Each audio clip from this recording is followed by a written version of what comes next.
Alabado sea el nombre de Dios, pastor. El resto del tiempo es de usted. Gracias. Gracias, Dincy. Mis amigos, buenas noches.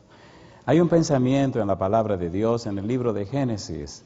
Génesis capítulo 6, versículo 3, es un pasaje muy interesante.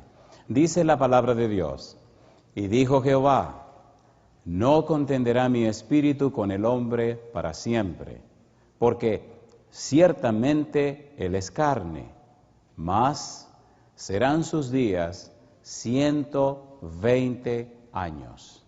¿Qué les parece si nos colocamos en pie y oramos? Querido Padre Celestial, gracias por la nueva oportunidad de reunirnos en este lugar para estudiar su santa palabra. Amén. Señor, gracias por los ángeles que nos acompañan. Gracias, Padre amado, por su presencia bendita. Gracias por la dirección y bendición del Espíritu Santo. Dios querido, en esta hora rogamos que el Espíritu Santo nos traiga palabra de vida para la vida eterna. Que escuchemos las palabras de Jehová, no las palabras de un hombre. Que su Santo Espíritu pueda hablarnos a través del predicador. Que cada persona, amigo, amiga, hermano o hermana, en cualquier lugar del mundo y los aquí presentes, hoy puedan recibir el pan de vida, el pan vivo, su palabra santa. Querido Señor, en cualquier lugar de la tierra, donde estén sintonizando este programa, si hay necesidades profundas, oh Dios, cualquiera sea, asístala y atiéndala, Señor, conforme a su amor, su gracia, su misericordia y su bondad. Amén. Diríjanos, Padre, lo pedimos en el nombre de Jesús. Amén, amén, Señor. Amén. Muy bien. Hace algunos años trabajaba en el sur de Texas y en esa parte del país hay muchos mexicanos y a los mexicanos les gusta el chile, jalapeño, habanero, etc. Y me gusta cuando la predicación se pone un poco chilosa, se pone un poco caliente. Y creo que ya es tiempo de empezar a calentar el asunto, porque hemos estado bien suavecito, pero creo que ya es tiempo de empezar a calentar el ambiente. ¿No les parece? Esta noche Noé nos calentará el ambiente. Así que prepárense porque la cosa se va a poner caliente ya. Ya vinimos con la parte suave, que era la ensalada, ahora toca el plato fuerte y nos tomará mucho tiempo. Génesis capítulo 6, versículo 3 dice, y dijo Jehová, no contenderá mi espíritu con el hombre para siempre, porque ciertamente él es carne, mas serán sus días 120 años. La pregunta: ¿con quién dice la Biblia que no contenderá el Espíritu de Dios para siempre? Dice, con el hombre. ¿Qué estaba pasando para que Jehová dijera esto? ¿Cuáles eran las circunstancias? ¿Cuáles son los antecedentes de ese versículo número 3? Versículo 1 y 2. Mire lo que dice el versículo 1. Aconteció que cuando comenzaron los hombres a multiplicarse sobre la faz de la tierra, y les nacieron hijas, que viendo los hijos de Dios, que las hijas de los hombres eran hermosas, ¿qué dice ahora? Tomaron para sí mujeres, escogiendo entre todas. Los hijos de Dios vieron que las hijas de los hombres. Hay muchos intérpretes que aplican esta frase, los hijos de Dios, para decir que eran ángeles. Pero vamos rapidito a atender ese caso para seguir con lo que estamos haciendo. En San Mateo capítulo 22, versículo 30, el Señor Jesús dice, y serán como los ángeles, que no se casan. De manera que Dios no está contendiendo con ángeles, está contendiendo con los hombres. Está hablándole a los hombres, no a los ángeles. Jesús dijo claramente que los ángeles no se casan. De modo que, ¿quiénes son estos hombres?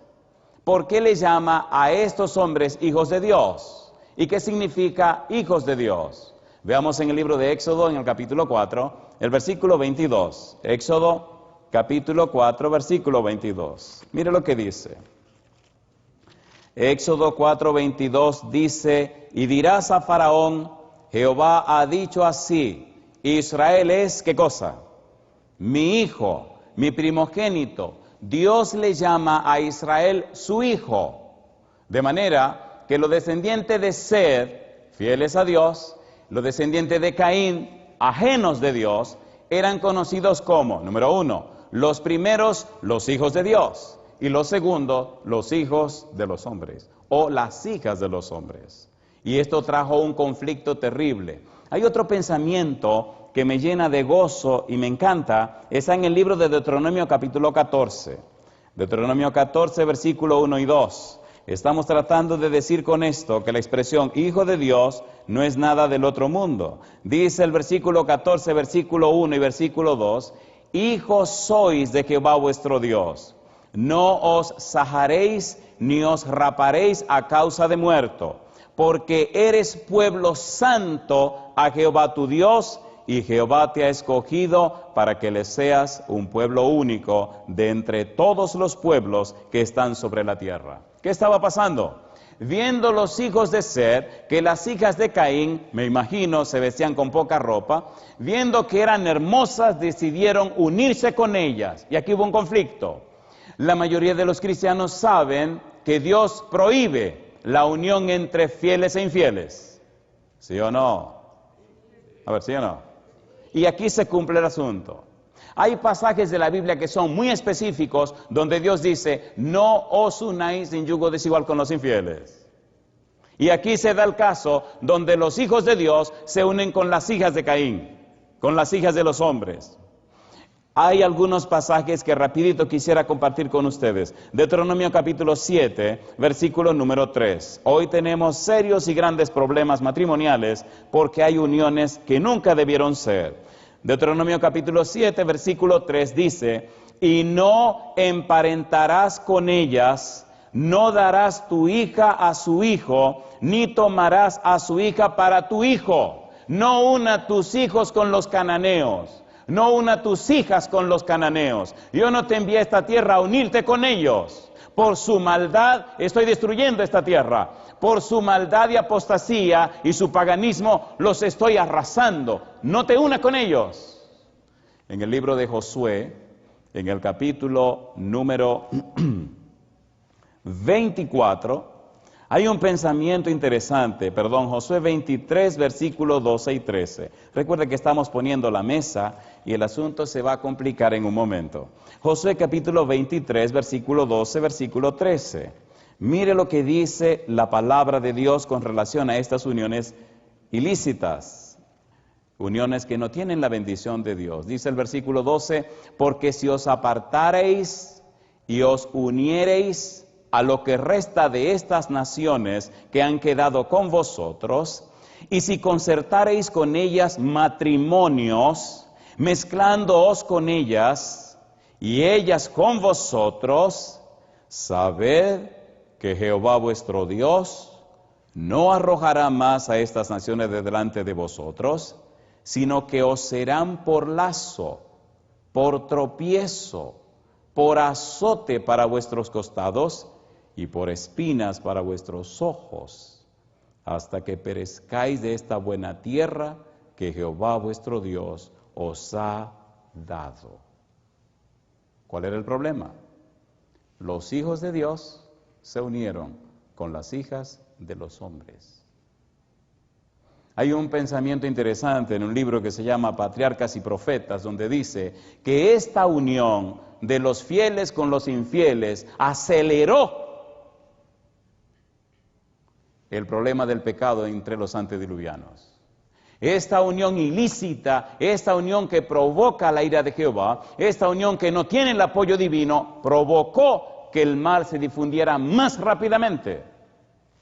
Y ya veremos detalles cuando hablemos de los días de Noé y de los días antes del diluvio que mencionó Jesús en Mateo 24, pero eso es un tema futuro. Sigamos con el problema que tenemos pendiente. Recuerde que la frase clave es, no contenderá mi espíritu. El verbo contender es fundamental para comprender lo que está pasando. Cuando comprendemos el aspecto forense, el aspecto legal del verbo contender, entonces tenemos una clara visión de lo que está pasando. La gran pregunta, ¿quién contiende con la gente? El pasaje dice el Espíritu, pero la pregunta correcta sería, ¿a través de quién contiende el Espíritu? Y la respuesta, a través de Noé y su familia. Vayamos al pasaje otra vez, Génesis 6:3, y comencemos a trabajar un poco con el con el chile, bueno, con el habanero, o si quieren con el jalapeño, aquí comienza a doler. No contenderá mi espíritu con el hombre para siempre. ¿A partir de cuál frase viene esta declaración? En el versículo 2 de Génesis capítulo 3 aparece la frase, tomaron para sí mujeres. Después de la frase, tomaron para sí mujeres, aparece la frase, no contenderá mi espíritu con el hombre para siempre. Entonces un problema matrimonial, entonces un problema de relaciones, entonces un problema que tiene que ver con la familia. La familia había caído en bancarrota, la familia se alejó de Jehová, la familia se separó de los principios de Jehová, la familia comenzó a hacer lo que quería. Y ahora Jehová dice, mi espíritu no contenderá con las familias antediluvianas para siempre. Sin embargo, Jehová extiende su misericordia. Sin embargo, Jehová abre una puerta de bendición. Sin embargo, Jehová no abandona a la familia. No solo le da un año, le da 120 años para que se arrepientan. 120 años de gracia, 120 años. Y no lo hace a través de palabra, lo hace a través de testimonio. Y no lo hace a través de cosas, lo hace a través de personas. Utiliza una familia, utiliza a personas de carne y hueso. En medio de la vorágine del pecado, en medio de la situación naciente, en medio de todo lo que está pasando, hay una familia de Jehová. Está Noé y su familia, están sus hijos y las esposas de sus hijos. Y anticipamos algo, adelantamos algo. ¿Cómo contiende Dios con la gente? A través de las familias fieles. Alabado sea el nombre de Dios. Y algo hermoso detrás de todo esto. No contenderá mi espíritu con el hombre para siempre. Los antediluvianos fueron esclavos de sus pasiones. Los antediluvianos no hicieron caso a la voz del Espíritu. Los antediluvianos no quisieron aceptar el testimonio de la vida de Noé. Por ejemplo, en el libro de Primera de Pedro capítulo 3, versículo 18 al 20, mire cómo Pedro lo dice, cómo Pedro lo registra. Primera de Pedro capítulo 3, versículo 18 al 20. Es interesante este pasaje. Primera de Pedro 3, 18 dice, porque también Cristo padeció una sola vez por los pecados, el justo por los injustos, para llevarnos a Dios, siendo a la verdad muerto en la carne, pero vivificado en espíritu, en el cual también fue y predicó a los espíritus encarcelados, los que en otro tiempo desobedecieron, cuando una vez esperaba la paciencia de Dios en los días de Noé, mientras se preparaba el arca, en la cual pocas personas, es decir, 8 fueron salvadas por agua. ¿Tuvo misericordia Dios? Tuvo misericordia. ¿Fue paciente Dios? Fue paciente. ¿Tenía Dios una familia que lo representaba? Tenía una familia que lo representaba. Interesante, llama la atención cuando el autor del libro de Hebreos dice claramente que esa familia condenó a los antediluvianos. Hebreos capítulo 11, versículo 7. Mire qué interesante es esto, qué hermoso es esto. Dice el verso 7, por la fe, Noé, cuando fue advertido por Dios acerca de cosas que aún no se veían, subraye, no se veían. Hace algún tiempo estaba hablando de este pasaje y me gozaba con mis hijos. Y es que la tecnología, el conocimiento científico, los adelantos técnicos y tecnológicos de los antediluvianos jamás ha sido igualado en la tierra. Este tipo estará loco, diría usted. Jamás ha sido igualado en la tierra. Las condiciones climatológicas, las condiciones atmosféricas de la tierra eran increíbles. De eso hablaremos un poquito más adelante. Pero solo quiero anticipar esto. Imagine Noé predicando de un diluvio y nunca había caído un diluvio. ¿Sí o no? Ni siquiera había llovido. ¿Había llovido alguna vez? No se sabía ni lo que era la lluvia. Así que cuando los muchachos de ese tiempo iban a Google a preguntar qué cosa es diluvio, Google le decía, no sabemos. No hay ninguna información. Y este hombre predicando de un diluvio sin saber lo que es un diluvio, cosas que no se veían. ¿Creyó Noé a Dios? ¿Creyó o no creyó? ¿Creyó o no creyó? ¿Sí o no? ¿Conocía Noé a Dios? ¿Estaba Noé tratando su vida